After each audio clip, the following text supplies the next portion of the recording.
A'udzubillahi minasyaitonirrajim. Bismillahirrahmanirrahim. Assalamualaikum warahmatullahi wabarakatuh.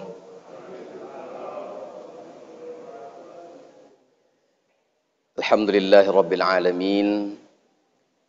Wassalatu wassalamu ala asyrafil mursalin. Sayyidina Muhammad wa ala alihi wa sahbihi ajma'in. Ashhadu an la ilaha illallah wahdahu la syarika lah. Wa ashhadu anna Muhammadan abduhu wa rasuluhu la nabiyya ba'da. Allahumma salli wa sallim wa barik ala Sayyidina Muhammad wa ala alihi wa sahbihi ajma'in. Allahumma alimna ma jahilna wa dhakkirna ma nasina. Waftah lana hikmataka wa anshur alaina rahmataka min khazaini rahmatika ya arhamar rahimin.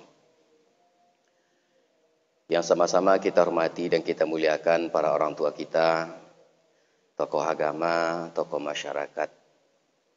Yang saya hormati bapak-bapak, ibu-ibu, saudara-saudari sekalian jamaah subuh. Semoga kita semuanya senantiasa dirahmati oleh Allah Subhanahu wa ta'ala. Alhamdulillah, bersyukur kita kepada Allah. Wujud syukur kita kepada Allah atas segala nikmat. Kita berusaha, berikhtiar untuk menyempurnakan ibadah. Karena sebaik-baik syukur kepada Allah, yaitu dengan menyempurnakan ibadah. Tapi tidak cukup hanya sekadar menyempurnakan ibadah kepada Allah, tapi juga kita harus menyempurnakan ibadah kita dengan sesama manusia. Maka Rasulullah katakan, la yashkurullah man la yashkurun nas. Seseorang itu belum dikatakan bersyukur kepada Allah kalau dia belum bersyukur dengan sesama manusia. Maka wujud syukur kita terhadap Allah atas nikmat yang sudah banyak itu, yang kaitannya sentuhannya dengan sesama manusia khususnya, yaitu dengan saling menghormati dan saling berbagi. Saling peduli, kita saling menghormati, maka kita saling berbagi. Fa'amma bini'mati rabbika fahaddits. Maka adapun dengan nikmat Tuhanmu, maka berbagilah. Dan Allah Subhanahu wa taala serta Rasulullah sallallahu alaihi wasallam membimbing kita untuk apa? Berbagi-bagi kenikmatan. Berbagi-bagi kebahagiaan dengan sesama kita. Yang paling besar lagi apa? Yaitu kita saling peduli, saling menghormati. Karena kita tidak ada satupun yang bisa mengurusi urusan kita secara pribadi. Kita butuh orang lain. Kita ini saling membutuhkan. Tadi kita sahur. Makan kita paling banyak, ya enggak banyak lah seperti biasa. Ya kan? Makan sahur ini baru bangun itu makan, selera makan kurang. Misalnya paling banyak satu piring nasi. Jadi kalau orang bersyukur kepada Allah, yang dikatakan Rasul tadi itu dia ada mewujudkan syukur dengan sesama manusia. Orang kita kalau makan nasi sepiring itu enggak langsung jadi di depan kita itu. Kalau kita usut, sepiring nasi yang kita makan, betapa banyak orang terlibat di situ. Nasi itu dari beras. Beras kita beli di warung. Sudah berapa terlibat situ? Tukang warung, yang tukang belinya. Belum lagi yang masak nasi tadi, magicomnya. Piring yang kita pakai itu, dari mana datangnya? Beras yang dijual di warung itu ada yang mendatangkan itu.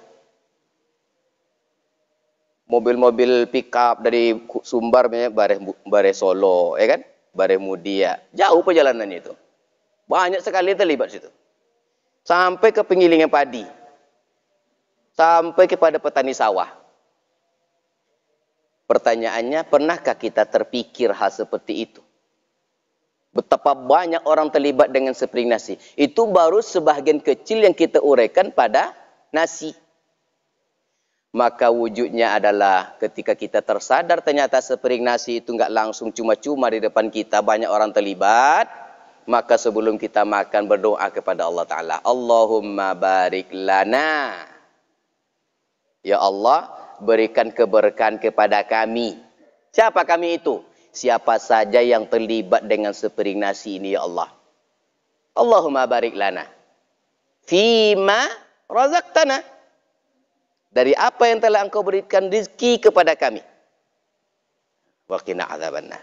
Maka sepiring nasi itu ternyata apa? Banyak sekali yang terlibat. Piringnya sampai lauk pauknya.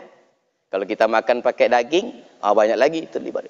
Kalau pakai ayam, pakai ikan, pakai sayur, pakai cabai, Masya Allah. Termasuk juga pakaian yang kita jadikan untuk berdandan, ya kan? Nggak langsung jadi. Usut punya usut, ada terlibat di sini apa? Petani kapas, ya kan? Perusahaan tekstil, tukang jahit, apa lagi? Banyak sekali. Subhanallah. Inilah yang kata Allah Ta'ala, wa in ta'uddu ni'matallah la tuhsuha.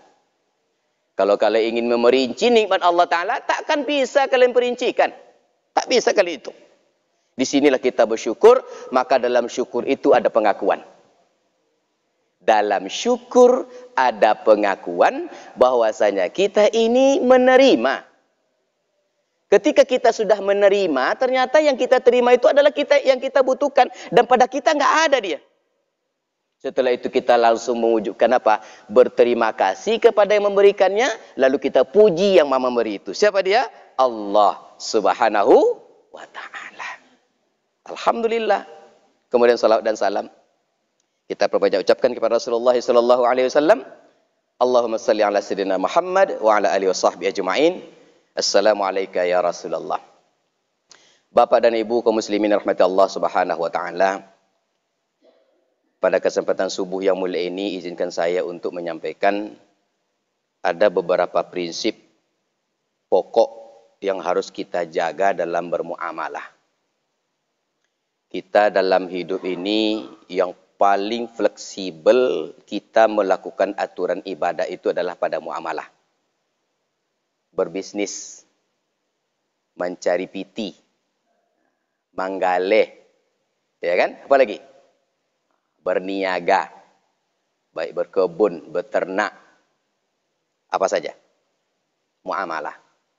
Maka dalam muamalah itu adalah ulama katakan apa? Dalam kaidahnya al-aslu fil muamalat, asal hukum pada muamalat, apa saja bentuk muamalatnya. Al-ibahah, boleh. Silakan berkreasi. Illa kecuali hatta sampai yadullat dalil, sampai kepada ada dalil yang mengharamkan, memakruhkan, melarang dan sebagainya. Itulah muamalah. Dalam fikih muamalah ada beberapa prinsip pokok yang harus kita jaga. Dasar-dasar ini mesti ada di dalam muamalah.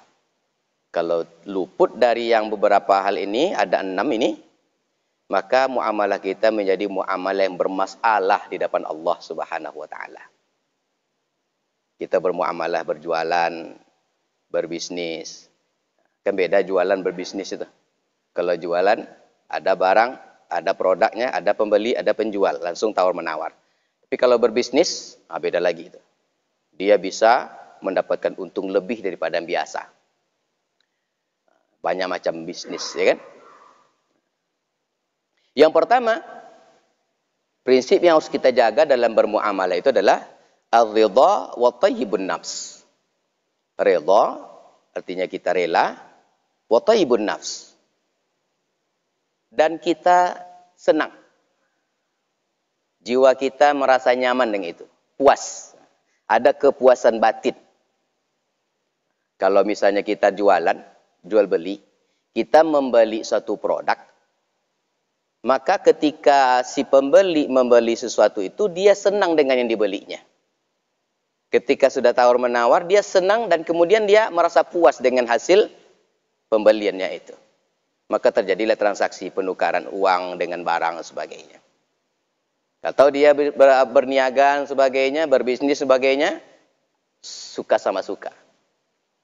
Makanya kemarin ketika musim-musim yang musim bunga ya. Kalau kita perhatikan musim bunga itu harganya bervariasi. Kadang saya ketawa geli ketika itu melihat ada seorang ibu-ibu, dua orang ibu-ibu naik motor berhenti di pinggir jalan, Bu. Ngapain, Bu? Ngambil bunga. Padahal bukan bunga itu. Tumbuhan liar yang di pinggir jalan tapi cantik daunnya. Kayak talas-talas itu. Untuk apa nih, Bu? Jual nih, Ustaz, katanya. Mahal nih katanya. Rupanya benar di congkelnya tadi tumbuhan liar yang di pinggir jalan yang kayak talas-talas itu dimasukkan dalam pot. Harga pot paling 25.000. Dia modal congkel aja. Dijual di pasar berapa? Bisa 50.000, kadang 100.000, tergantung selera. Nah, itu. Kadang bunga-bunga biasa saja ketika dimasukkan dalam pot ratusan juta kadang dijual orang.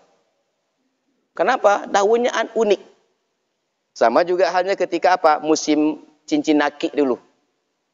Batu yang hanya ditemukan di sungai ketika mandi karena bentuknya unik. Berapa dijual orang? Tergantung selera. Yang penting pembeli suka, dia nyaman, enak nih, unik ini. Berapa? 1 juta katanya. Enggak apa-apa. Ar-ridha wa thayyibun nafs. Maka tentang tawar-menawar itu kita silakan. Nah, itu yang pertama. Jadi bermuamalah antara penjual dengan pembeli itu mesti saling ridha wa thayyibun nafs, dan puas batinnya. Kalau dikatakan ridha berarti keridhaan dalam bermuamalah itu adalah berkaitan dengan keridhaan Allah Subhanahu wa taala. Enggak boleh melanggar keridhaan Allah taala. Karena disebut itu adalah ridha. Ridha itu adalah ungkapan Allah itu untuk kita sama-sama menjaganya. Yang kedua, al-wafa bil uqud. Harus ditunaikan sesuai dengan akad. Penuhi janjinya.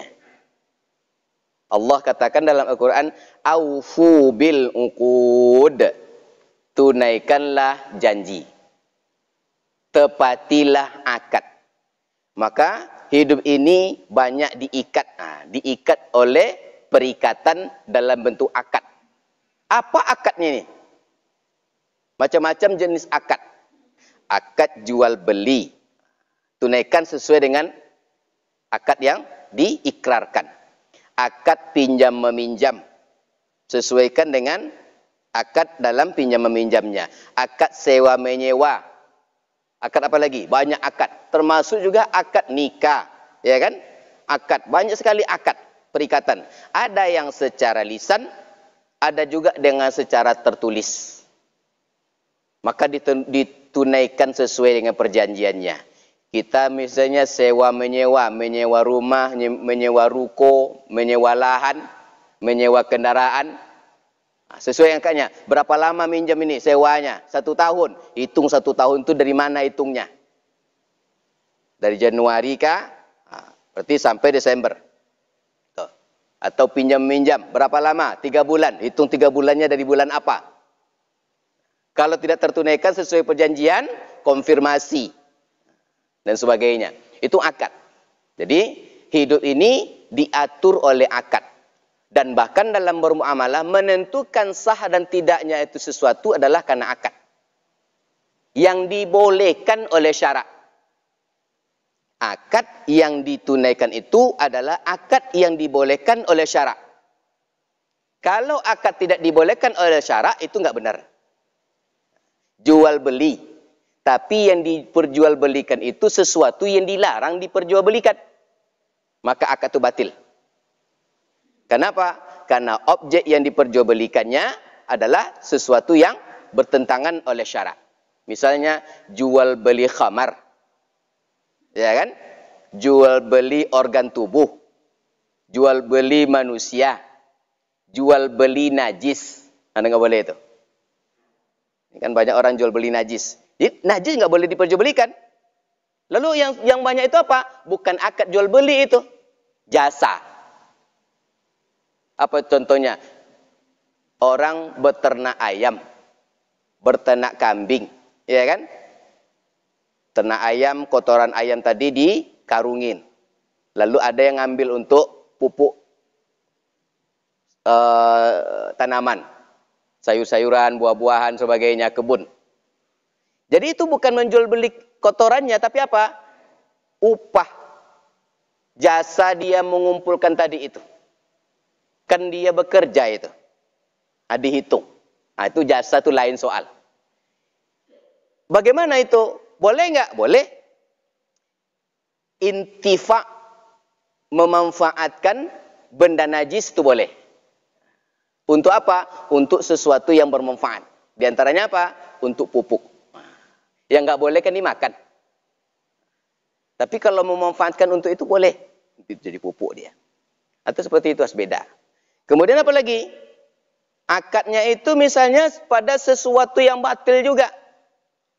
Ya kan? Dia misalnya meminjam pada sesuatu yang nggak boleh dipinjamkan. Atau nggak boleh juga. Hak pakai, ya kan? Dan sebagainya. Atau nggak boleh. Misalnya minjam apa? Pinjam pisau. Dia tahu kalau orangnya minjam pisau ini gunakannya untuk bunuh diri. Pakailah, Pak. Nah, kalau bisa cepat mati, enggak boleh itu. Karena digunakan untuk sesuatu yang dilarang oleh Allah Subhanahu wa taala. Tuh hati-hati. Jadi kalau kita kaji tentang muamalah ini banyak sekali bermasalah, Pak. Banyak sekali. Kalau pada hukum yang makruh, maka makruh juga akadnya. Ini mungkin nggak pernah dibahas orang nih. Contoh gini. Apa hukumnya? Nah, ini banyak tersinggung nanti nih, Pak. Sekarang kan rame itu, orang bikin ribut-ribut petasan. Apa hukumnya berbisnis petasan? Kira-kira gimana jawabannya itu? Petasan itu bermanfaat nggak? Ada mudarat? Apa mudaratnya? Mengganggu orang, bahkan bisa mengancam keselamatan dan nyawa orang. Yang seperti ini nggak pernah dipikirkan itu. Maka bisnisnya pun juga menjadi apa? Kalau dia standarnya adalah standar yang kecil, yang makruh-makruh, yang dibenci orang, maka akad itu juga dibenci itu Allah Subhanahu wa taala. Maka hasilnya pun juga dibenci dalam mendapatkan berkah. Lalu kita kasih anak kita, nih beli petasan. Ya kan? Bakar di sana, situ kan? Meledak di sana, meledak di sini, dia girang, kita pun girang. Dalam siapa saja yang terlibat situ, itu dicatat itu. Nah, itu. Maka hati-hati itu. Tanyakan anak kita dalam jual belinya, kamu beli apa, nak? Akad. Ya kan? Nah, ada bisnisnya itu, siapa yang membeli belerangnya, siapa yang mengemas dalam bentuk kecil-kecil yang lebih besar, ada yang bentuk kembang api, ada yang ledakannya tinggi, ada yang macam-macam. Minta maaf nih kalau ada yang tersinggung, tapi ini harus disampaikan. Gitu. Kenapa? Karena sesuatu itu mengganggu. Dalam Islam tak boleh mengganggu. La darar wa la dirar. Tidak boleh kita melakukan sesuatu yang merusak pada diri sendiri atau berdampak negatif merusak pada orang lain. Baik secara langsung atau tidak.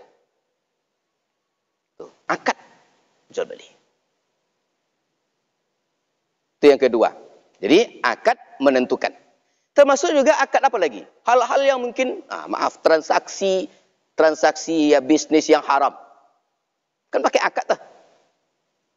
Kayak bisnis prostitusi, dihaluskan bahasanya. Kalau kita orang Indonesia ini banyak di bahasanya diperhalus sehingga hilang substansi keharamannya. Ya kan? Bisnis jadikan itu apa? Wanita tuna susila. Prostitusi, bisnis prostitusi. Kenapa enggak sebut zina saja? Allah katakan zina kalimatnya. Ya kan? Ada transaksi itu. Kan suka sama suka. Nggak boleh. Bukan suka sama suka yang sesuatu yang haram. Terjadilah akad. Ada comblangnya. Ya kan? Pakai persentase dengan pelanggannya tadi. Ada lagi pendukung-pendukungnya, sponsor-sponsornya. yang mengiklankannya. Cuma memang kan itu. Mengiklankan bisnis prostitusi, maka bisnis iklan ini juga bisnis yang batil. Karena di koran itu. Karena di medsos. Karena di mana lagi? Di media elektronik. Masya Allah, na'udzubillah min zalik, subhana'udzubillah. Itu, hati-hati itu. Yang ketiga, an-nahyu anil gharar. Dalam muamalah harus terhindar dari gharar. Tipu-tipu. Menghasilkan sesuatu keuntungan dari hasil menipu, maka itu batil. Jual beli dengan menipu. Tertipu pembeli. Ya kan? Barang impor, barang impor, barang impor, barang impor katanya. Tapi yang dibeli ternyata apa? Barang lokal. Asli, asli, asli. Tapi KW. KW itu ada KW 1, KW 2, KW 3. Baru, tapi second. Ikan sungai, tapi ikan keramba. Itu, apa itu? Gharar. Menipu. Banyak jenis penipuan. Dikatakan, ini punya saya, ini belilah. Rupanya apa? Hasil curian. Tidak benar. An-nahyu anil gharar. Bentuk gharar ini banyak bentuknya. Dengan tipu-tipu itu. Banyak.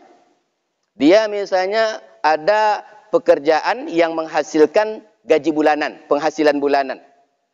Tapi untuk mendapatkan pekerjaan itu dengan menipu, gharar. Syaratnya harus ijazah S1. Lalu dipalsukannya ijazah untuk mendapatkan syarat strata S1 tadi itu. Itu menipu. Apapun bentuknya. Termasuklah seperti jabatan-jabatan yang akan menghasilkan pendapatan bulanannya. Kepala daerah syaratnya harus ada ijazah, tapi ditipunya, dibuatnya sama itu. Atau proses, ini hati-hati. Banyak pula marah orang nanti kan. Proses dalam pemilihan, yang hasil pemilihan itu terpilihlah si fulan, dan dengan pemilihan itu dia dapat penghasilan bulanan dengan cara tipu-tipu, pertanggungjawabkan nanti di hadapan Allah Subhanahu wa taala. Dengan menipu. Manipulasi data. Tipu-tipu kan? Hati-hati dengan tipu-tipu. Banyak orang kadang, biasa aja lah nipu-nipu asal nggak tahu orang. Hati-hati. Kalau tipu-tipu ini, banyak kasusnya. Tapi pertanggungjawabannya kita nanti di hadapan Allah Subhanahu wa taala sangat berat. Maka harus terhindari dari sesuatu yang menipu. Baik secara langsung atau tidak. Jangan membuat bisnis tipu-tipu juga nih. Banyak orang tipu-tipu. Apa contoh menipu itu? Barang bagus katakan, barang second dikatakan bagus. Makanya Rasulullah dulu melakukan sidak ke pasar itu apa? Misalnya orang penjual gandum yang di atasnya bagus, di bawahnya ternyata sudah busuk. Maka Rasulullah masukkan tangannya ke bawah onggokan gandum tadi itu. Marah Rasulullah. Kenapa? Kamu menipu orang ini. Kalau dulu gandum, kalau sekarang? Banyak tuh, buah-buahan paling sering. Beli duku, ya kan? Duku manis, asli katanya kan? Ya dicoba manis. Pas beli 2 kilo, dicoba manis paling atas, dikeruk paling bawah. Di bawah itu asam-asam sampai semuanya. Sampai di rumah nggak bisa dimakan. Beli jeruk, di atasnya dicoba-coba tuh manis-manis, di bawahnya asam. Itu menipu itu. Termasuk juga menipu dalam bentuk apa? Takaran atau timbangan. Ini banyak orang kadang dalam takaran timbangan dia rekayasa. 1 kilo itu berapa on? 10 on. Sekarang timbangan itu nggak sampai 10 on. Dipreteli timbangan itu menjadi cuma 8 on. Bentuknya nampak di jarum 10 on. Berbesar hatilah si pembeli. Murah lah belanja di situ beli cabai. Sekilo borosnya setengah on katanya. Dilihatnya timbangan tadi itu apa? 1 kilo sudah sampai 10 on ditambah setengah garis. Setengah on bonusnya. Dia nggak tahu. Itu aslinya 8 on. Tambah setengah. Cuman 8 on setengah cuman. Saya sering kadang mengintip-intip orang jual beli. Kok sedikit cabai sekilo ya? Kemarin sekilo plastiknya agak penuh. Sekarang sekilo kok sedikit. Jangan-jangan timbangan ini. Pas timbang rupanya benar. Kata kita 1 kilo lebih. Ternyata apa? Cuma 8 on setengah. Atau cuma 9 on setengah. Hati-hati itu. Atau pakai takaran apa lagi? Liter kah? Meter kah? Apa lagi? Pakai takaran timbangan. Maka Allah katakan apa? Aqimul wazna bil qisti wa la tukhsirul mizan. Tunaikanlah sesuai dengan takarannya itu. Jangan kalian rekayasa takaran itu. Ini banyak orang kadang beli kayu. Saya ingat sekali ada seorang ustadz keras sekali ceramah ketika itu. Banyak yang nggak setuju. Saya pikir bukan masalah setuju nggak setuju. Yang disampaikannya benar. Dicontohkan ketika itu banyak tersinggung. Ini kalau tersinggung banyak orang marah kan? Beli kayu 510 itu nggak ketemu 510 ya Pak. Ya kan? Kayu 510. Kayu apa lagi? Kan takaran 510 itu. Atau besi 14 nggak ketemu besi 14-nya. Pakai mili, pakai meter, pakai apa gitu. Kalau ingin aman jangan pakai itu. Pakai batangan saja. Lihat sendiri batangannya. Batang cuma sebegitu. Saya nggak tahu ini berapa mili. Saya nggak pakai mili itu. Cuma pilihlah ukurannya.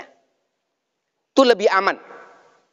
Atau dia takut dengan timbangan. Saya nggak pakai timbangan. Pakai onggok aja. Pakai onggok aja. Saya sering kalau ke pasar tuh beli beli sayur, beli terong, beli apa gitu kan. Beli cabai pakai onggok nenek-nenek itu. Dia nggak tahu pakai timbangan. Udah nggak punya timbangan, nggak mau dia repot, takut katanya. Dia pakai onggok. Kalau le setuju onggok kok ambil lah 5.000 seonggok. 5.000 seonggok tuh ditambahlah satu lagi. Ini bonusnya. Beli timun per onggok. Berapa seonggok? 10.000, 5.000. Pilihlah. Beli ikan per onggok. Kenapa? Lebih aman itu. Atau pakai apa? Pakai unit-unitnya. Per bungkus. Saya bukan jual beli per kilo. Per bungkus. Gitu. Minyak pakai liter, ya kan? Kadang bungkus minyak itu ada yang 2 liter full, ya kan? Net.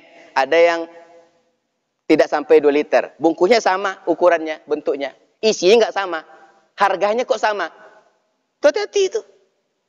Ini dia. Jadi jangan sampai ada gharar. Kemudian yang keempat. Ini berat nih. An-nahyu anir riba. Harus terhindar dari praktek riba. Inilah gunanya kita diminta untuk apa? Untuk terfasilitasi dalam sesuatu muamalah yang salamah. Apa dia? Itulah dia. Regulasi kah? Ya kan? Sistem kah? Untuk kita terhindar dari muka Allah Subhanahu wa taala. Riba ini bukan main-main dosanya. Tapi yang terjadi apa? Nggak banyak orang serius takutnya dengan riba. Makanya saya sering tanya, kita mau masuk surga atau neraka? Surga, gitu. Serius nggak? Gitu. Serius, buktikan. Apa tandanya? Banyak nggak serius ingin masuk surga tapi amalan neraka. Bapak ibu takut neraka nggak? Takut. Serius nggak? Apa tandanya? Dia nggak serius dia. Tetap aja mengerjakan yang dilarang Allah. Salah satunya riba ini. Riba. Padahal Allah katakan, ahallallahul bai'ah wa harramar riba. Yang Allah halalkan adalah bai'. jual beli, bisnis. Ikuti alur-alurnya. Haramar riba. Allah haramkan riba. Apa itu riba? Dalam pinjam meminjam. Pinjam 1 juta, kembalinya lebih sedikit daripada 1 juta, itu riba itu. Ya kan? Kalau ingin untung, jangan pakai pinjam. Datang orang, ini ibadah ini. Dalam muamalah itu ibadah, gini. Ada orang, Pak, pinjam saya uang 1 juta. Ya kan? Untuk apa? Modal bisnis, modal usaha. Ingin jualan takjil di bulan Ramadan. Di situ kesempatan ibadah itu. Apa dia? Ibadah yang kata Rasulullah. Amalan yang paling afdal yang Allah cinta dengan amal itu apa? Meringankan beban saudaranya. Meringankan beban saudaranya. Dan sekarang saudaranya dia butuh uang ini. Nggak ada uang. Dia ingin berusaha jualan. Kita kasih dia modal 1 juta dengan pinjaman tadi. Silahkan pinjam saja. Berapa 1 juta kembali 1 juta. Dengan meminjam 1 juta kembali 1 juta. Itu ibadah itu. May yuqridullaha qardan hasanan fayudha'ifahu lah. Allah lipat gandakan pahalanya. Apa itu? Itulah meringankan beban saudaranya. Dia butuh modal, kita fasilitasi dengan modal. Tapi kalau kita mikir, enak saja dia jualan dapat untung, saya enggak. Kalau gitu apa? Jangan akad minjam pakai. Kalau kita ingin dapat untung juga sama dengan dia, ganti akadnya. Dalam bermuamalah itu apa? Kalau pinjam meminjam, habis begitu saja, kita dapat pahala. Kalau hanya ingin dapat pahala, berikanlah pinjaman sama orang banyak-banyak. Kalau perlu apa? Ketika dia meminjam, lalu dia nggak sanggup mengembalikan, peluang ibadah. Bebaskan dia dari utang. Nah, berat kan Bu? Iya. Mampu nggak kira-kira tuh? Mau nggak melakukan amal yang terbaik? Amal yang paling berat, yang berat itu hadiahnya berat pula, besar pula. Apa tuh? Ada orang minjam uang sama kita, nggak sanggup dia bayarnya. Lalu kita katakan, udahlah, jangan dipikirkan utang. Udahlah, saya sudah ikhlaskan. Besar pahalanya. Cuman nggak banyak orang yang sanggup. Yang paling banyak apa? Merepet, Bu. Marah-marah dia, dituntutnya saudaranya tadi itu.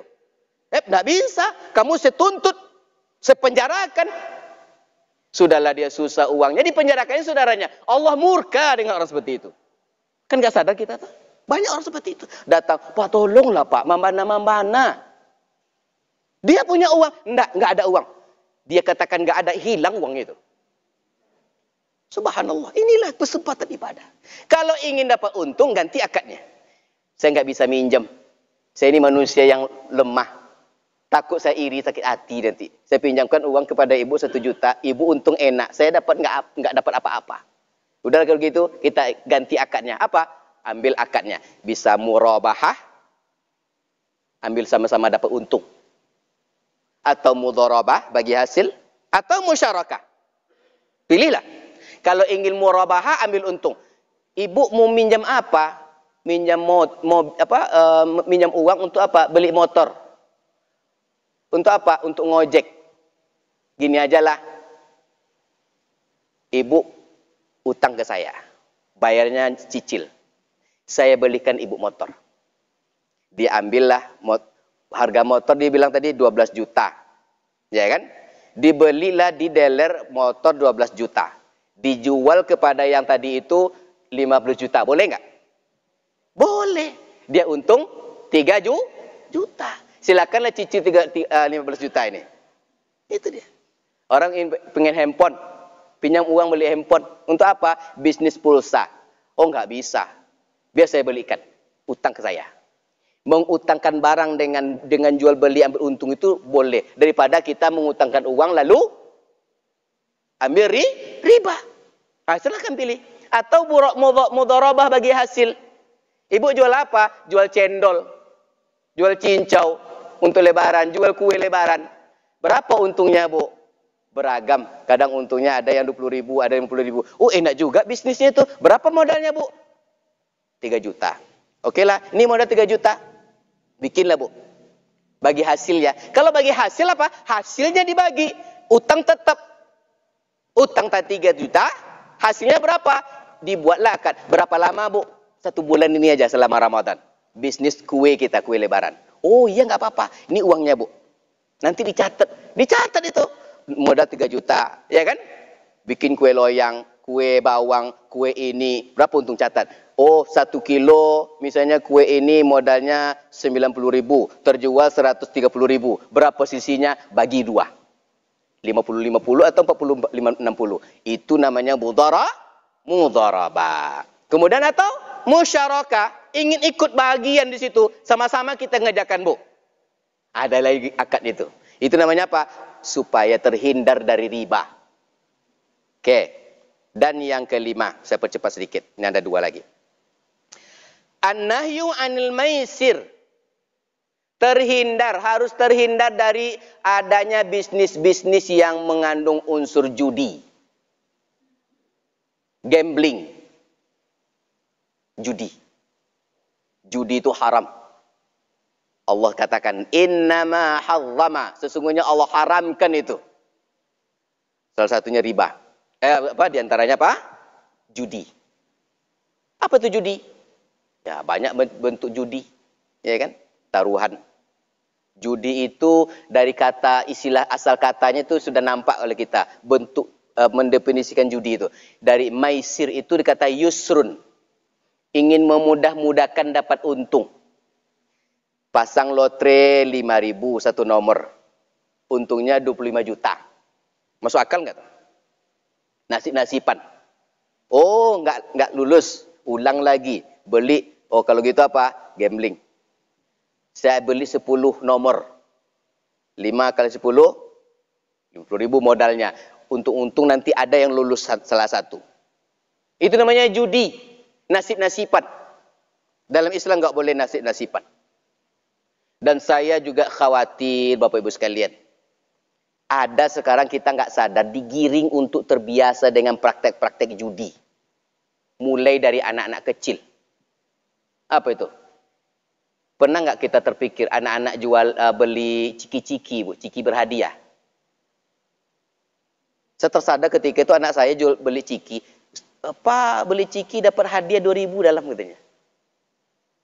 Besok dibeli lagi. Minta uang 1.000, beli apa? Ciki-ciki. Yang motivasi bukan lagi jajan lagi. Tapi apa? Cari hadiahnya. Nggak sadar itu. Itu menggiring image anak generasi kita untuk apa? Main judi itu. La ilaha illallah na'udzubillahi min zalik. Maka saya katakan, oh nggak bisa lagi seperti itu. Jangan beli itu. Kalau ingin jajan, niat jajan saja nak. Jangan. Kenapa? Dia beli 10 nanti, dibuka semuanya, yang isi nggak dimakan. Yang cari apa? Hadiahnya. Kan sudah beda motivasi kan? Sama halnya ketika dia dibuat, ini karena nggak sadar kita tuh, dengan bahasa yang halus. Belanja dalam kelipatan 100 dapat 1 nomor undian. Nah, undian berhadiah itu kan muamalah juga, kreasi. Tapi cara hati-hati. Kalau kita nanti imannya apa? Dia awal itu belanja cuma 25.000 karena ingin dapat 1 undian. Terkasa dia dicukupkannya belanja 100.000. Belanja yang seperti ini namanya belanja yang sia-sia. Dia memaksakan belanja untuk dapat nominal 100.000. Padahal awalnya niatnya cuma 25.000. Itu nggak benar juga. Karena ingin iming-iming hadiah. Itu pun nggak dapat juga itu.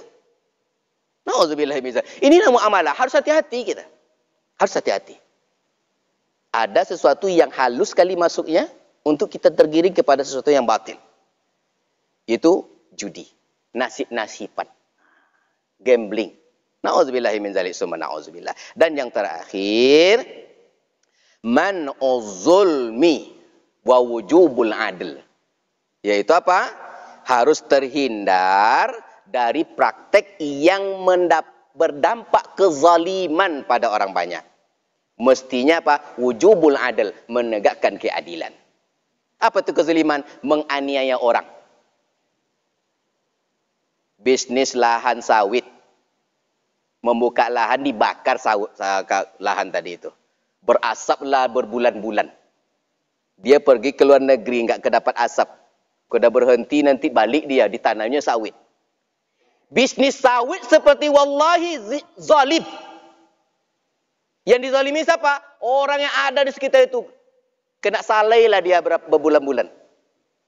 Alhamdulillah terakhir ini udah jarang kena salai kita. Biasa musim tahunan itu. Ya kan? Siapa itu? Tengkulak-tengkulak bisnis buka lahan itu dengan cara bakar. Itu haram itu. Zalim. Apalagi? Membuka lahan untuk bisnis properti. Tapi dampaknya longsor lingkungan, erosi lingkungan, gersang lingkungan. Tidak benar juga. Mesti apa? Mesti jaga. Penataan lingkungan mesti seimbang. Bisnis zalim nggak boleh. Mana bisnis zalim lagi? Ini paling sering. Saya contohkan lagi. Orang bisnis tanah. Zalim. Tanah di pinggir jalan. Diborong semua pinggir jalan itu. Ditutup orang di belakang. Tidak dikasih jalan. Lalu di belakang teriak, Pak, kami gimana? Mau lewat di mana? Kasih kami jalan. Oh, nggak bisa. Ini tanah saya di depan. Belilah, Pak. Oh, nggak bisa. Terus kami lewat mana? Disuruh lewat di atas. Nggak bisa. Akhirnya apa katanya? Kalau ingin aman, Bu, jual sama saya tanah ibu tuh. Itu namanya apa? Jual beli memaksa. Zalim itu. Nggak mau memberi orang jalan. Makanya orang pemilik tanah kalau dia pinggir jalan, mesti apa? Sebelum dia menjual, sisakan untuk jalan orang di belakang. Supaya orang di belakang tak terzalimi. Atau selokan. Kalau dia, makanya ada standar-standar bangunan. Misalnya kan, plan itu harus ada standar. Jangan sampai orang terzalimi dengan bisnisnya itu. Nah, itu contohnya. Banyak contoh kezaliman sebenarnya Bapak Ibu sekalian.